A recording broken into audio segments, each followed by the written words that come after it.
goalposts shift, and the need to shift our focus based on what I'm saying, the language I'm using to get them more emotional about a certain thing is always about achieving the next step then. It is no longer about the final solution. But I need to think it over is a smokescreen objection, because what are they thinking over? Are they thinking over the price? Are they thinking over the timeline? Are they thinking over the value? I need to think it over. It's not a real objection. Only people who genuinely just suck at sales have either been wildly misinformed, which is no fault of your own, or they're new, which is no fault of your own, or they just haven't committed to taking action yet, which is your fault. It's an empowerment mindset. It's the opposite of a victim mindset. You want it to be your fault, because if it is your fault, you can fix it. This is the power of knowing your process works.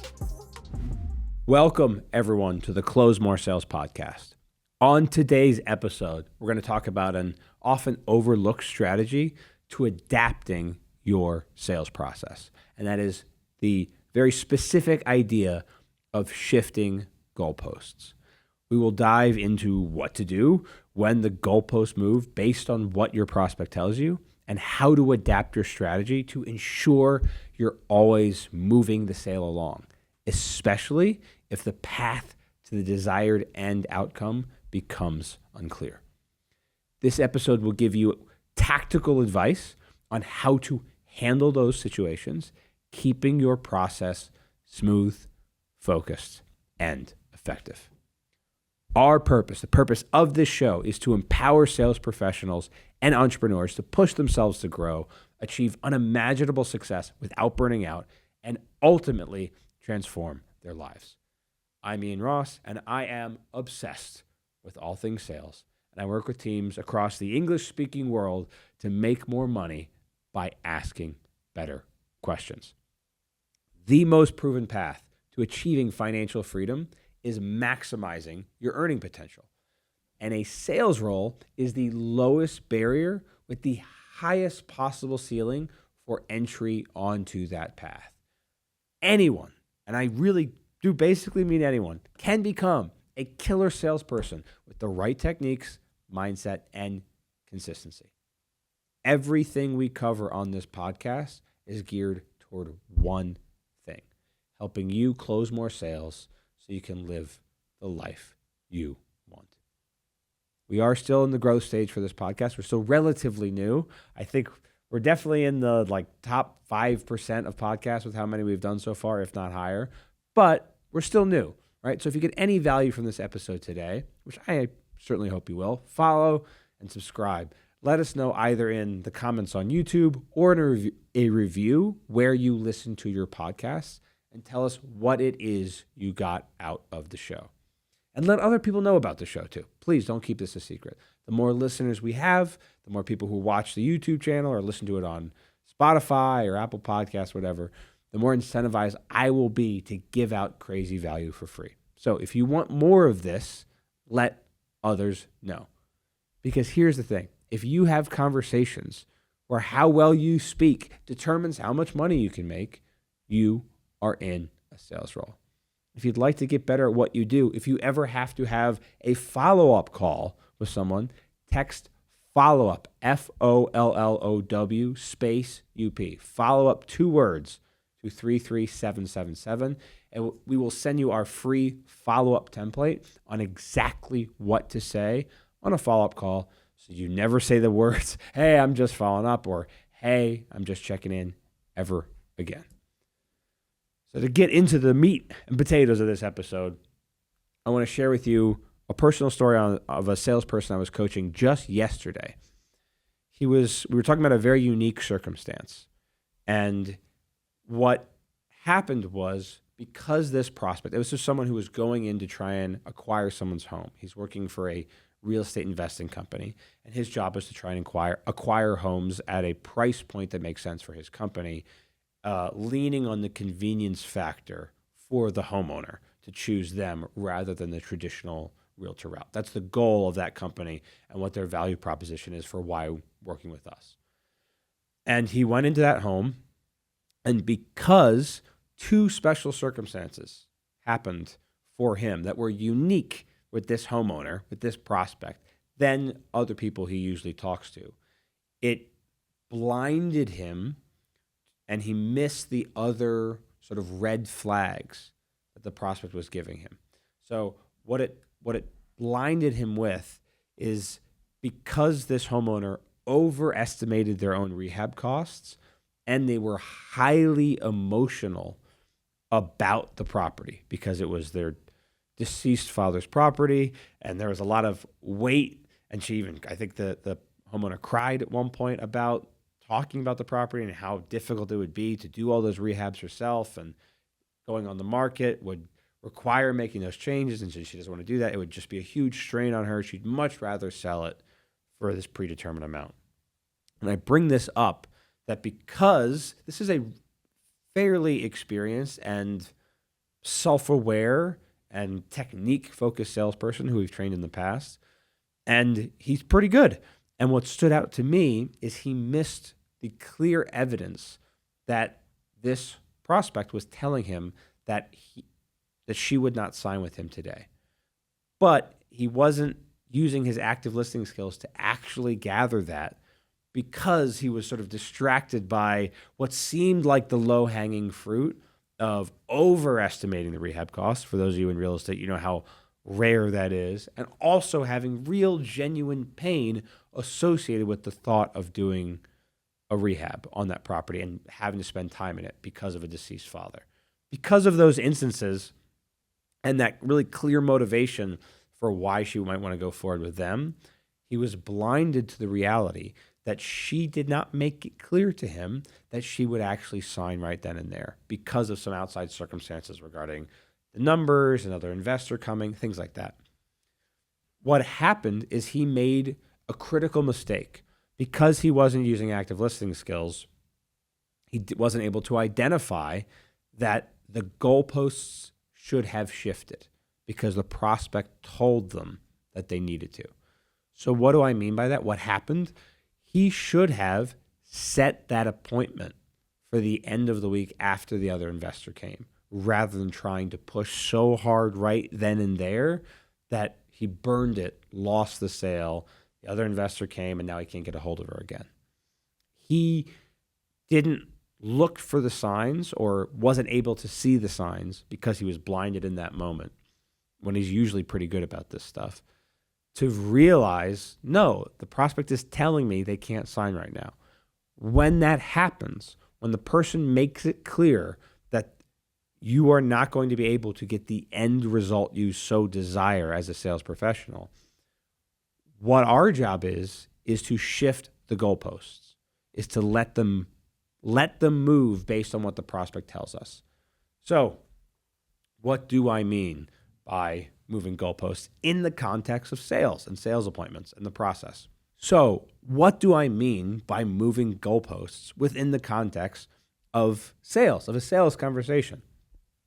It is really important to recognize and be able to adapt to what is actually happening in the real world and what is being said to you by your prospect. So what I mean by that is that our job as a sales professional is not always to sell the final solution. If the prospect makes it clear that they are unable to sell that final solution, to do the actions, to commit, to do whatever needs to be done to be able to do that next step right then and there, we believe them on that. And I'll come back to the believing part in just a moment. But if that is the case, if they have to talk to their spouse, their sibling, or the tooth fairy, it doesn't really matter to me, and I believe them, the goalposts have shifted. They've moved closer.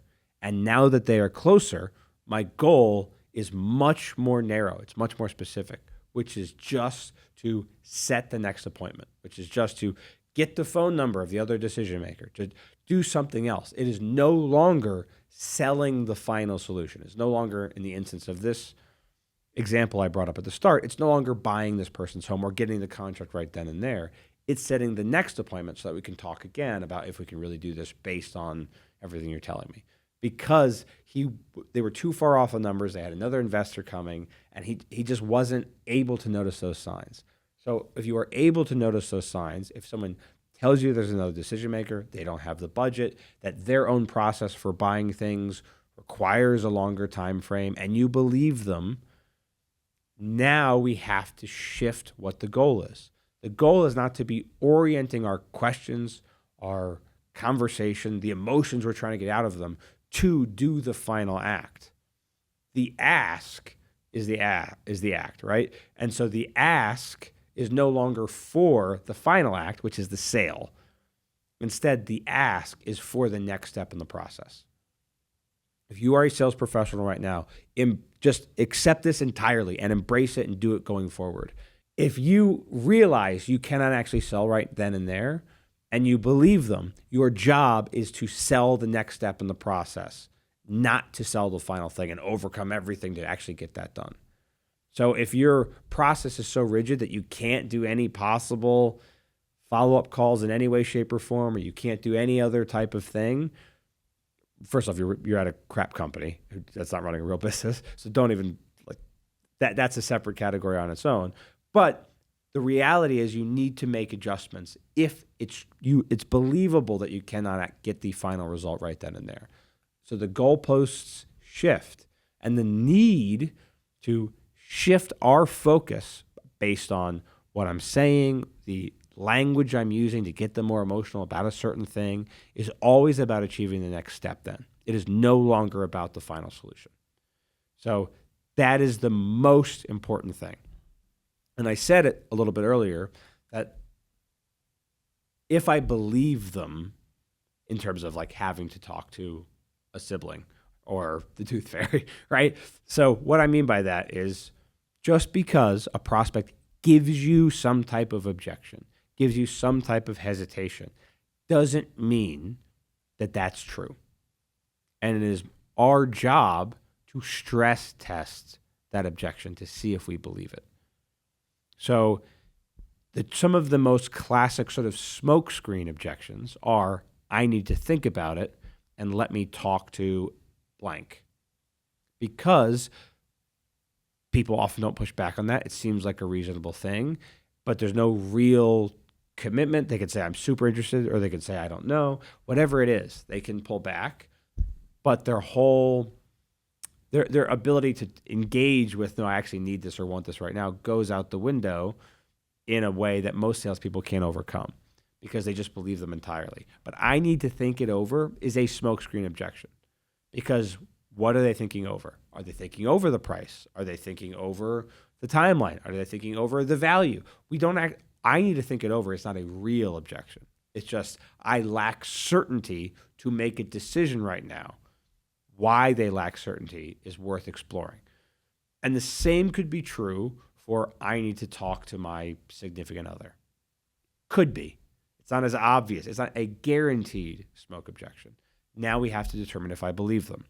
So in the instance of buying someone's home, if it's a significant other who's gone half the year and hasn't been back for 4 months and then won't be back for another 2, and they're not on title, the question of like, do you really need to talk to them is questionable.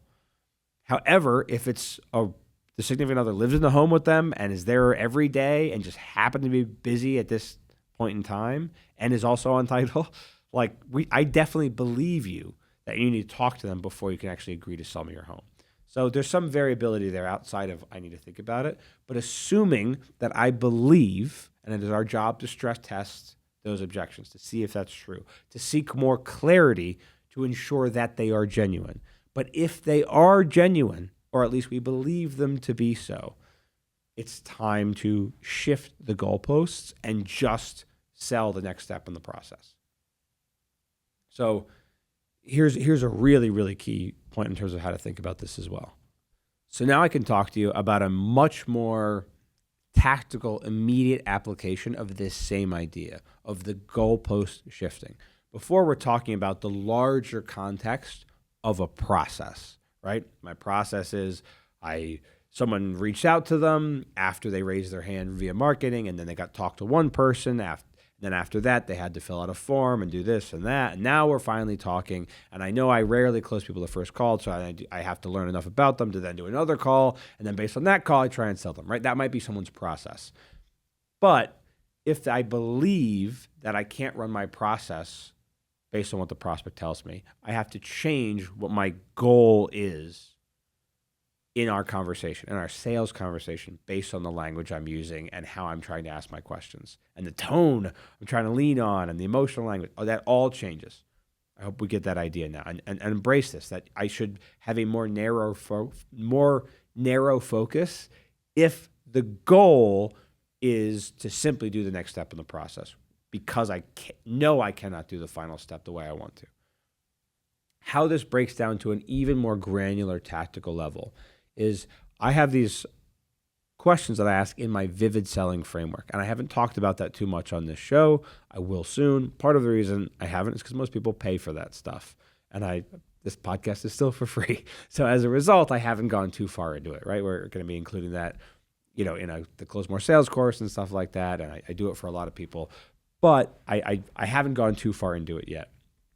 But one of the most powerful things, the goal of the vivid selling framework is here are the right questions to ask in the right order to get someone to feel like it was their idea. That's the goal of the vivid selling framework. So based on what the prospect says for one of my questions, it leads me into the next question. But there's a perfect example that just happened not long ago where I was asking a perfect example of this shifting goalpost idea on a more granular level comes from two questions that I have to ask back to back in the vivid selling framework. So the questions are in the first I phase because the vivid is an acronym. So I'm identifying the gap between where they are and where they want to go. So the first question is, what are the types of things that have been standing in the way of hitting those goals? Right? They've started telling me what their goals are and what they're trying to do. Then I'm trying to identify the gap between where they are and where they want to be. And I asked that question. And so this happened a couple of weeks ago. I asked the question, what are the types of things that have been standing in the way of hitting those goals? And the next question I had prepared and I was ready to ask. However, the prospect did not answer me in a way where my next question would have made sense. What happens then is the goalpost shift on a really tactical level. The goalpost shift where my only goal then is to get that prospect to verbalize, to say something where that next question makes sense. This is the power of knowing your process works. If I ask these questions in this order, I have a great chance of this prospect feeling like it was their idea to move forward. I want to make sure I run that process to the best of my ability because it's been proven to work. So if I am hitting this point where I'm like, oh, shoot, I can't ask that next question because the answer to my previous question was answered in a way that my next question doesn't make sense. Now all I have to do is go, okay, I have to figure out a way to get you to say something so that next question makes sense. And my focus becomes so narrow. I mean, it's instead of thinking about these long-term things, trying to get you to close all the emotions, I just go, like my focus zooms in to just be on what is right in front of me, which is getting you to answer or say something where my next question makes sense based on what you just said. And for those of you operating off of a script or maybe a framework similar to the vivid selling framework where you have certain questions you're supposed to ask and you just can't figure out a way to ask it at this time because of if I ask it, it's going to seem like this is from out of nowhere based on what they've been telling me. The goalposts have shifted when it's time to ask that next question, which is, how do I get them to say something so that the next question it not only makes sense, but feels perfect? So I asked the question, what are the types of things that have been standing in the way of hitting those goals? And I believe she said something like, there haven't really been anything standing in the way other than just some marketing stuff, which I have nothing to do with. And my next question usually is how have you been trying to make those changes, or what's been holding you back from making the real attempt? That's my usual next question. But I couldn't ask that based on what they said. The goalpost shifted. My job then is to go, okay, so I'm hearing that marketing is what you feel like the bigger issue is. And she's like, yeah, marketing is the bigger issue. Okay. It sounds like that this is something that even if marketing was dialed in, you would be perfect whether marketing was dialed in or whether it wasn't. She's like, well, no, I'm not saying I'd be perfect. I was like, okay, so where do you feel like there are areas for you to improve, since you told me you're trying to hit these other goals before? And then I got the answer like, well, I know I need to get better at closing and actually trying to push for the sale when they give me resistance, and I just hadn't really done that. Perfect. Now I got to ask my next question. So have you been trying to make those changes of pushing and actually asking for the sale? Or maybe what's been holding you back from making the real attempt? Does this make sense? I know this was a hypothetical scenario in this example, but this really happened. I went through this, is that that was the bridge I needed to build out of thin air. And once it was built, which didn't take very long, I could then ask the next question. The goalpost shifted in that moment from trying to get this sale done to just making sure the prospect verbalized what I needed for the next question. So if you have a script as a salesperson, if you have questions and you ask one of these things, you say something in the script and it doesn't, what they say back doesn't make sense. Now what happens is one of the most important things you can do, which is momentarily shift your focus from that final sale to the immediate next step. And the immediate next step is getting them to say something that aligns with what you want to say next. And just, you're so mono-focused on that one idea that you should, if you know any of the sort of sales tactics that we go through, you should be able to get that pretty soon because you're such a narrow focus. And then once you've got that, then you can do your next question. Continue on your script and your process. What happens when you've got this skill, when you're able to make this tactical shift to keep the sales process moving smoothly, what happens is you are never actually caught off guard or at a loss for words. You're never at a loss for words because I need to get them to say something where I can ask this next question. And your focus is now so narrow, you're no longer thinking about the bigger thing of how do I get this whole sale done. It's just how do I get them to verbalize something where this next question makes sense, where this next statement makes sense. What do I need to do in this very specific instance? So whether or not it's simply your process needs to be changed because you believe the other decision maker, you believe the budget concerns, or if you're in a B2B role, you believe how they decide to move forward with things, that they have to review it every Monday morning. This is the same, right? If you believe them, then the goalposts shift. You're not trying to get them to sign right then and there anymore because you believe them, and they cannot do that. Your goal is simply to do the next step in the process and set that up. So those are the key points here of this episode. It was a shorter one, but I wanted to get specific about this idea, is that moving goalposts can only really move based on what the prospect says to you. You have to stress test objections to make sure you believe your prospect before you take them at face value, that it's worth changing your process and moving the goalposts. But once you do, now you can make them work within your process. And then apply these techniques in the very sort of specific aspect of your sales conversations. You can get better at this. You can choose to keep improving your sales skills. The only people who genuinely just suck at sales have either been wildly misinformed, which is no fault of your own, or they're new, which is no fault of your own, or they just haven't committed to taking action yet, which is your fault. The first two things are easily fixed. Go to a better sales trainer, join a better program, right? In terms of whether or not you've been told the wrong thing. It's the same idea, right? Or if you're brand new, rather, if you're brand new, it's the same idea. Like, okay, now it's time to actually learn because you haven't done this long enough. In the third instance, it's even better if it's your fault because now the shift is on you. And that's something I want people to embrace. This is why I love sales so much, because you can actually be at fault for when something doesn't work. You're not always, but you can be. And you get to choose to frame it that way, which is an empowerment. It's an empowerment mindset. It's the opposite of a victim mindset. You want it to be your fault because if it is your fault, you can fix it. So if you are finding that the script you've been given or the script you're trying or the process you're doing, you keep hitting these roadblocks and I don't know what to say next and I feel caught off guard. What am I supposed to say when they say this? When that happens, your goalposts should shift.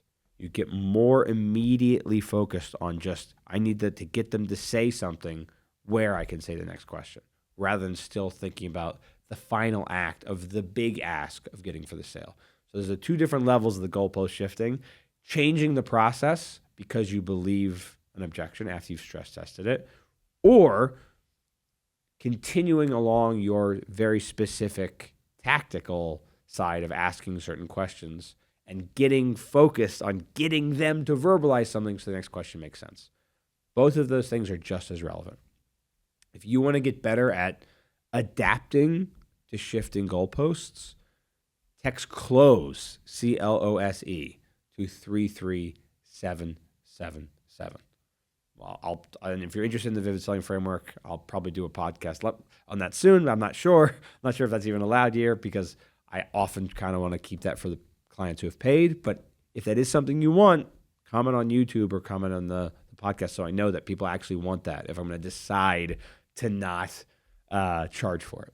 So you can get better at this if you decide to. You absolutely can. And you're already probably pretty good. By the nature of even listening to this show, it means you're probably already above average. But in sales, above average is still not good enough. Let's get you top 5%. Let's get you top 1%. You can decide to do that. And you can, based on that decision, then take action to getting it done. You can. I believe in you. By the nature of you listening to this show, I believe in you. I'm Ian Ross. This has been the Close More Sales Podcast.